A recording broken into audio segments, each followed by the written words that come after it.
Welcome, everyone, to the NoDQ.com live recap of Friday Night Smackdown for February 14th, Valentine's Day, 2025. Shout out to everybody watching this, whether it's live or on demand. I very much appreciate your viewership and support. Let's get right into this Smackdown recap. But first, shout out to The Real Wyatt, who sent in a super chat talking about the build for WrestleMania.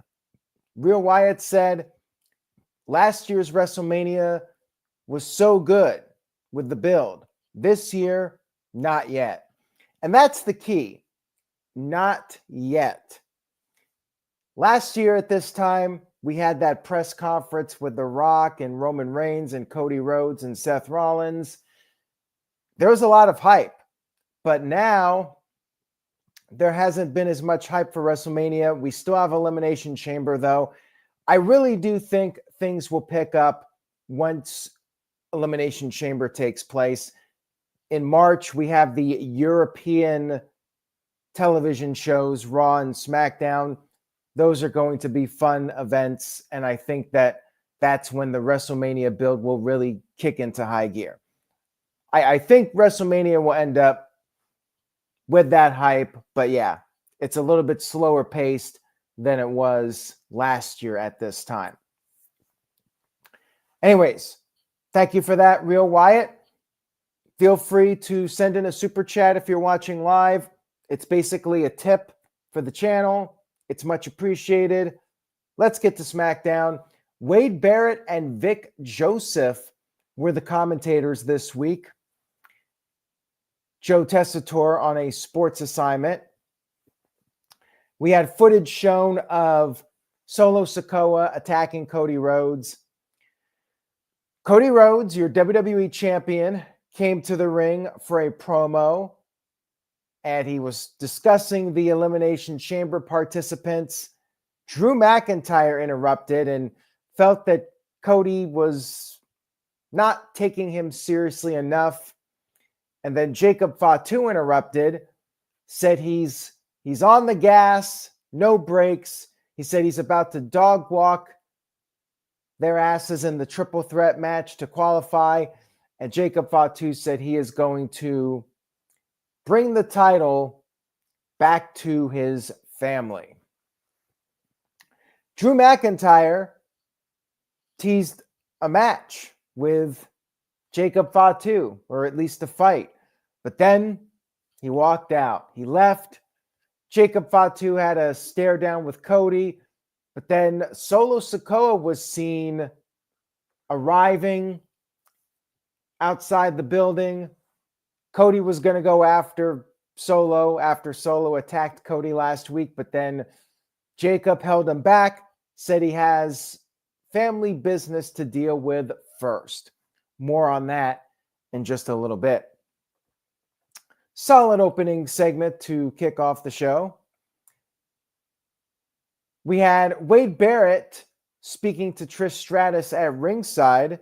Trish was asked about the Elimination Chamber, and she said that she will be in Toronto. It's just a matter of, will she be in a seat or a suite? More on Trish in just a little bit. Shout out to Hamp Connell, who sent in a $5 super chat. Thank you for the tip. I appreciate it. Says, today in history, St. Valentine's Day Massacre had a last man standing match with The Rock and Mankind. And then, of course, Steve Austin and Mr. McMahon in the cage with the debut of The Big Show. I hated that Rock and Mankind finish. It was both men failing to beat the 10 count. Big Show's debut was cool, though. I liked him throwing Steve Austin through the cage and Austin falling to the floor. I thought that was a creative finish for the match.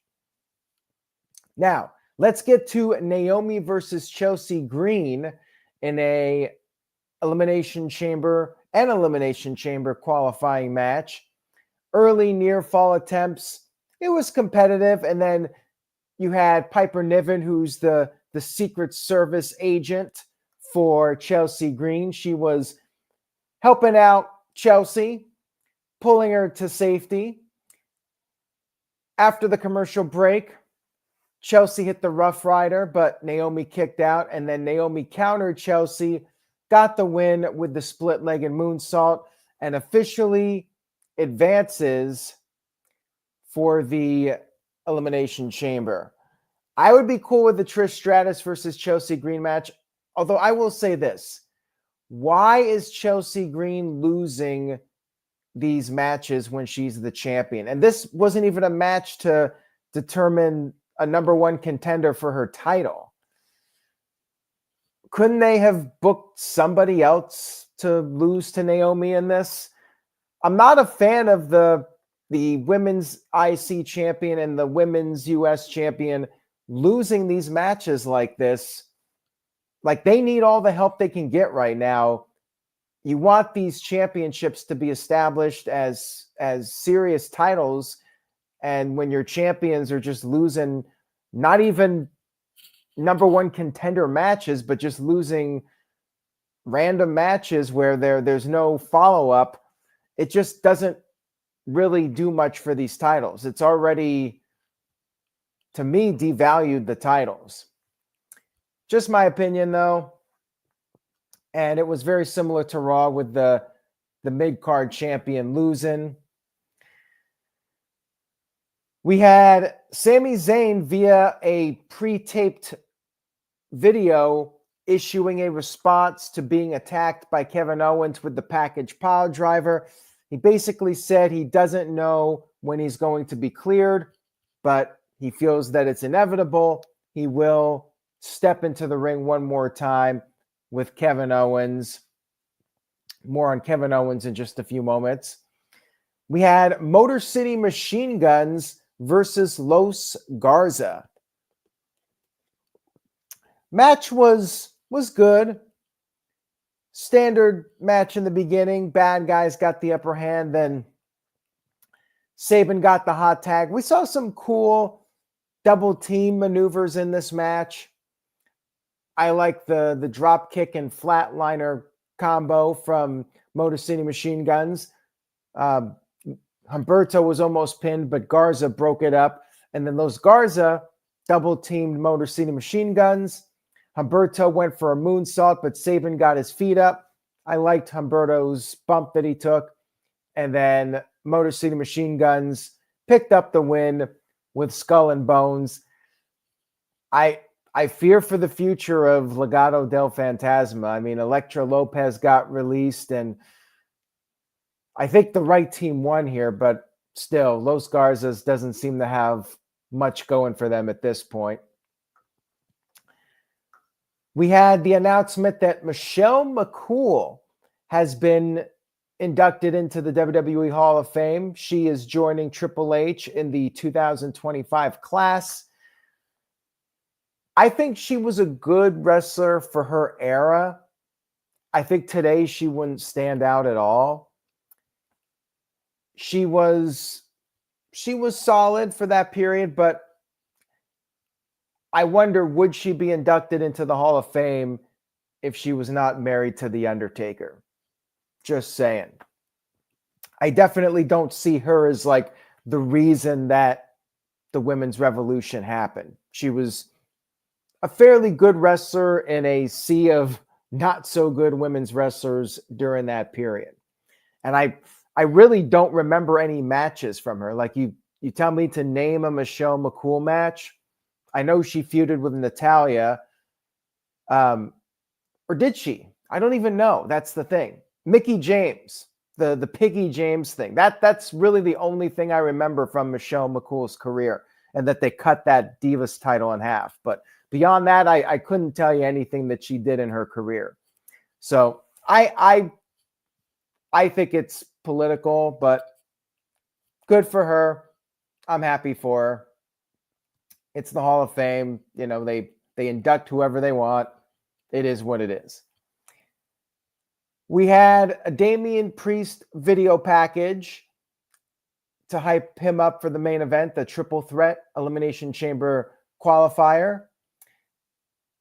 Backstage, Jacob Fatu was confronting Solo Sikoa, wanted to know what the hell was going on. And Solo said he needed time off. He let the family down, but now he's ready to take over again. He said Jacob is going to win the chamber, win at WrestleMania. Jacob was just fed up. Jacob started to walk off. Solo grabbed him, told Jacob that he loved him, and Jacob did not say anything. And he just walked off. Poor Solo. Jacob didn't say I love you back. The plot thickens. I have a feeling that this may be a WrestleMania match, but we'll talk more about that later on. Shinsuke Nakamura came out. Remember, he's the United States champion. You know, that's another title that has been downgraded. When I was at the Royal Rumble, he got no reaction. It was sad. Nakamura came out there. He said he's been praying for a worthy challenger. And I have to tell you, for a moment, I thought Aleister Black was coming out there. Like this was going to be a setup for Aleister Black's return. Walter Cruz thought maybe it was going to be Rusev, but I was thinking Malachi / Aleister Black. But no, it was LA Knight. Man, LA Knight's stock has really dropped too over the last several months. Anyways, he was out there. He wants his rematch. Then The Miz showed up, and LA Knight said The Miz has been using the same shtick for 10 years.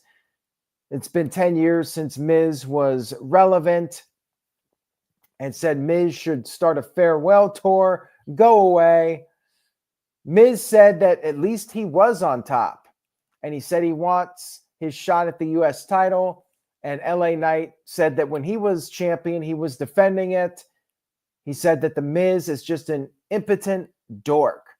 And that's when Miz tried to attack LA Knight. LA Knight fought him off. And conveniently, both of these guys were wearing their wrestling gear. Gee, I wonder what happens next. Well, Nick Aldis came out there, and sure enough, he made a tag team match. Holla, holla, holla. This is textbook SmackDown. They do these segments all the time. I think that the promo segment went on for way too long, although I did like LA Knight's digs at The Miz. Miz was mocking people having feelings and crying, kind of doing a Virtue impression for those of you that watched the No DQ review. So we had a match. Nakamura was out there.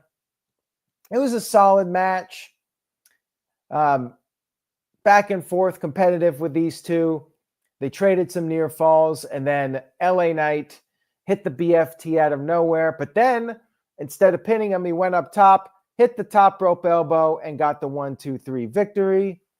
So yeah, not the BFT, but rather the elbow was what actually was the final move of the match. Afterwards, Nakamura got in the ring and had a little face-off with LA Knight.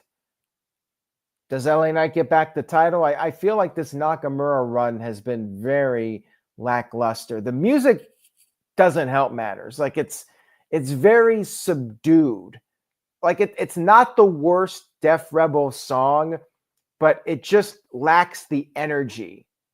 And I know Nakamura is a heel and whatnot, but there's just no energy when he comes out with that music. It's like you almost want to meditate and fall asleep when you hear Nakamura's music. It just doesn't work for a live crowd environment, in my opinion, of course. But yeah, I think this Nakamura title run has been a dud. I think you got to go back to LA Knight and, look at some potential new challengers. But yeah, you could say LA Knight needs to move on from the U.S. title picture, but where? Where does he go? Like, they're not going to put him in the world title scene, so I don't know. Maybe LA Knight loses and goes to Raw. I don't know. Backstage, we had Alexa Bliss wishing Nia Jax well in Nia's match against Tiffany Stratton for the women's title. And while this was going on, we had the Wyatt 6 graphics flickering on the screen. So they're teasing something with the Wyatts and Alexa Bliss, as they did last week. Then Andrade approached The Miz after Miz lost earlier and said that maybe he could teach The Miz something. Just let him know. And then Carmelo came over and they chatted, and Miz proposed a tag team. Mello, don't Miz. And Carmelo just walked off in disgust. We then had R-Truth versus Carmelo. Basic match here. Another match to try and rebuild Carmelo after months of him just jobbing out. R-Truth went for the Cena moves, but got caught with the super kick. And then Carmelo won with nothing but net. At least they're trying to rebuild him. I still say Carmelo and Trick Williams, that's the tag team you got to reunite. I agree with Matthew. Get these guys back together. They just had that chemistry. It's like Enzo and Cass. Like, I think they just fit together like a glove. We had a video package from the Street Profits, and right now Angelo Dawkins is recovering from an injury, but they said when they return, they're putting the entire tag team division in the dirt. And speaking of tag teams, Pretty Deadly cut a promo. They're getting their tag team title opportunity against DIY next week. DIY confronted them, said they're not angry, they're disappointed that things didn't work out with their little union. And Pretty Deadly said they're standing up for themselves, and DIY said what happens next week is on them. Looks like we're getting a Pretty Deadly face turn, so we'll see how that goes. I mean, I guess at this point you might as well try something different with them. I'm not hating it. I think it's a decent idea. But yeah, the tag division, they're trying, but I'm just not that invested in it. I hate to say it. I wish I was more invested. And then we had the Kevin Owens response to Sami Zayn. Kevin Owens once again crying, said that 3 guys stabbed him in the back. He said Sami Zayn doesn't know what real pain is, but Owens is going to show him. And Owens said he can't think of a better place than Toronto, Ontario, Canada. Basically calling out Zayn for Elimination Chamber, which is interesting because this feels like a WrestleMania match at this point. I could see this being an angle, like what they did with Randy Orton and Kevin Owens several months ago, where they didn't actually have a match. I think it was Crown Jewel, and it was just, an angle. I could see that being the case here, where they don't actually do a match. I mean, they could. Maybe they do. Maybe they do a match in Toronto, and they could follow up with a rematch. What about I think I saw this. Yeah, Ian posted this. What about a Hell in a Cell match at WrestleMania between Kevin Owens and Sami Zayn? I would like that idea. I mean, I think it would be very fitting for their storyline to not only do a WrestleMania match, but a Hell in a Cell. Do the first match in Toronto. Maybe Owens wins. Do the Hell in a Cell. Sami Zayn wins, ends the feud. Good guy gets the victory in the end. That's something they could definitely do, and I think it would be very entertaining. All right, we had Nia Jax versus Tiffany Stratton for the Women's Championship. Nia getting her rematch. Very good match here. Long match. Nia was dominating early on. Tiffany was struggling to get any offense. Nia doing her moves like the pop-up headbutt and the Samoan drop. And she even busted out an avalanche Samoan drop and the leg drop off the second ropes. But Tiffany kept kicking out, kept fighting. Tiffany did her moonsault to the outside, got her back in the ring, hit a swanton. Nia was able to kick out of that, though. And then Nia went for the Annihilator, but missed. And at this point, Tiffany was going to try to finish her off with the prettiest moonsault ever. But then we had Candice LeRae interfering causing a disqualification. So they did a DQ, and it was too long, in my opinion, to do a DQ. Like, they had 2 commercial breaks.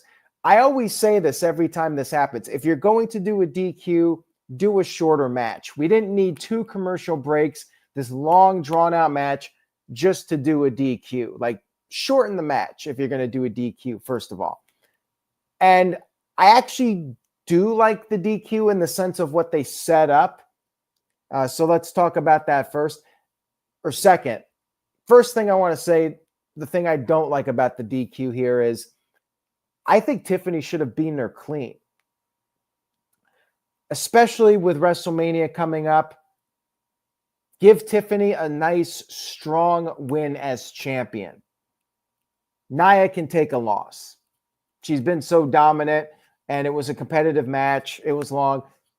I think I would have liked this better if Tiffany just got the straight-up clean win over Nia Jax and really boost her up as champion. I don't know. I don't think the DQ was needed here to protect Nia. But they could have done the post-match angle, because what happened here was Trish Stratus jumped the barricade and tried to help out, but she got squashed in the corner by Nia Jax. They could have done the 2-on-1 attack after the match, and that's when Trish jumped in. They could have done that and had Tiffany win clean. So that was my big criticism of this.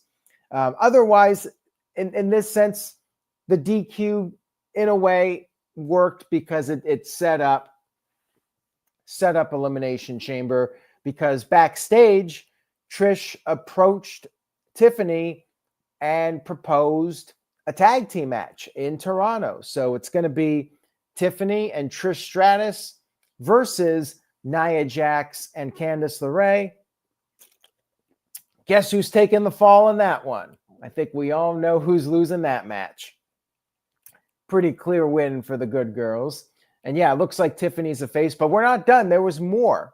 So before Tiffany and Trish met up backstage, after Tiffany had been laid out, Charlotte Flair, the Women's Royal Rumble winner, came down to the ring. She sat down in a chair. She told Tiffany to wake up and revealed that she was choosing Tiffany as her opponent for WrestleMania 41. No surprise here. I think that this was the likely match. This was the rumored match. And I could see Charlotte becoming a, 14 or 15-time champion? Not even sure what the number is, but brace yourselves. I'm telling you now. Charlotte wins at WrestleMania. I tried to warn you guys. I mean, I'd love to see Tiffany win, but I feel like Charlotte's going to break that record, and they got to keep going with these title wins so she can hit that number. Shout out to Walter, who sent in a $5 super chat. Thank you very much, Walter. Appreciate it. Much love to you. He sent in this tip. He says, Tiffany should have gotten a clean win. How can we believe that she's worthy of Charlotte's challenge when she can't even beat Nia clean? Bingo. Exactly. Now, of course, it was a DQ. Tiffany was on the verge of winning. But yeah, Nia's not going for the title at WrestleMania. Nia can take one loss. She can get her win back later. She can go on a rampage later and get her heat back. I don't know why they had to protect Nia here by doing the DQ. So I agree 100% with that. I like doing the long match, but I wanted a clean finish if you're doing a match that long. Either do a shorter match with a DQ, or if you do the longer match, let it be a clean finish and elevate your champion. They really got to do a better job of elevating the champions. You know, I talked about the women's mid-card titles and even the men's tag team titles on both brands and the women's title. Like, remember, Tiffany cashed in Money in the Bank. So she took advantage. She should have beaten Nia, so there was no doubt. Tiffany beat Nia clean.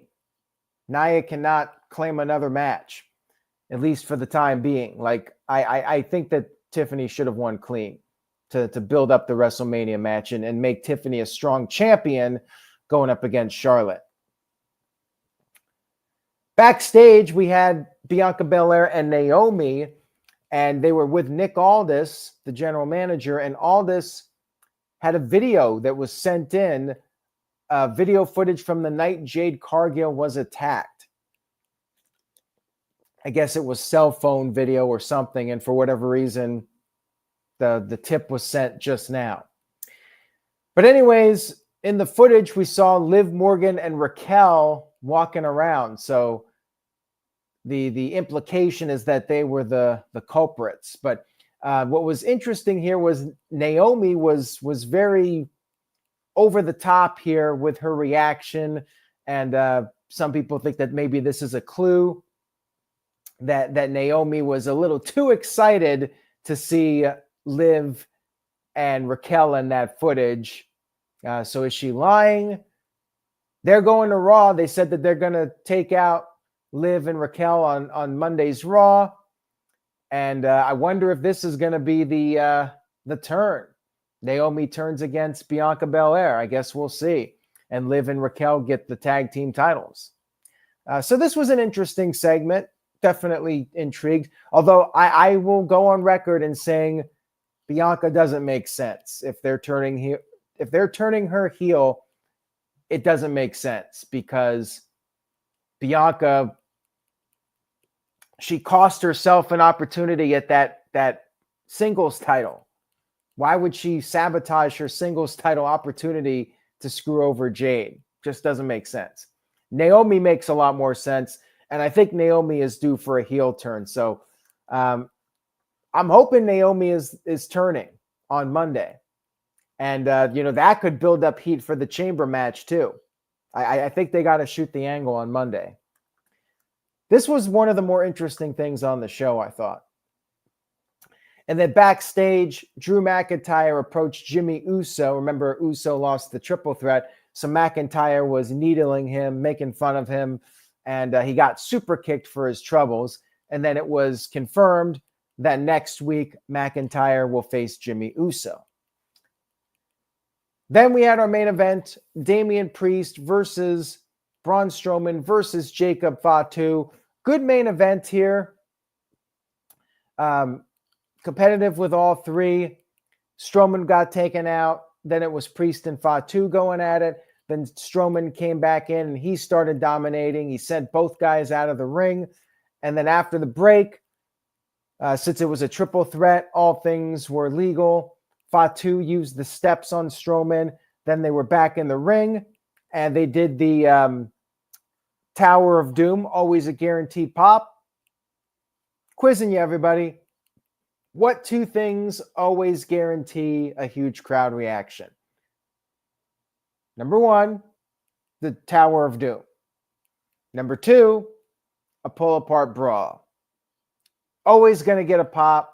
They could do these segments 1,000 times, and they will always get a crowd reaction.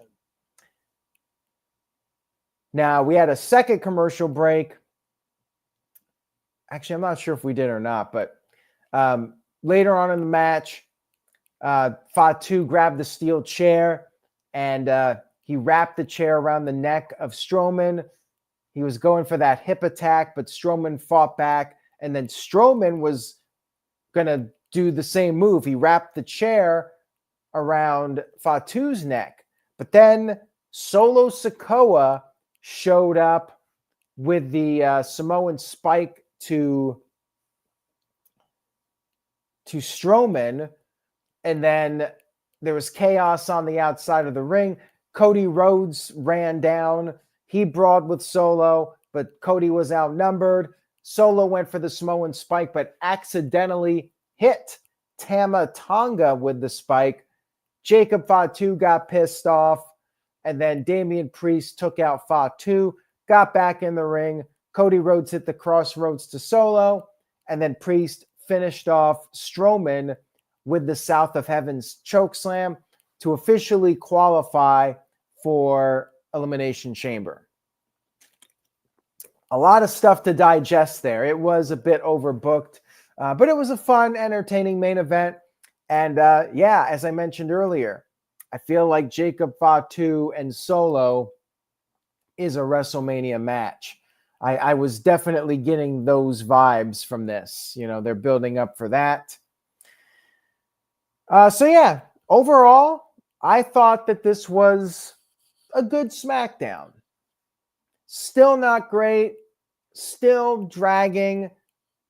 I missed the 2-hour shows, and I've yet, other than like the first SmackDown on USA Network, I haven't really felt like they've had a home run with the 3-hour SmackDowns. They're just too long, and they just feel like 2-hour shows being dragged out to 3. But I did enjoy it, so I'm going to give it a 6 out of 10.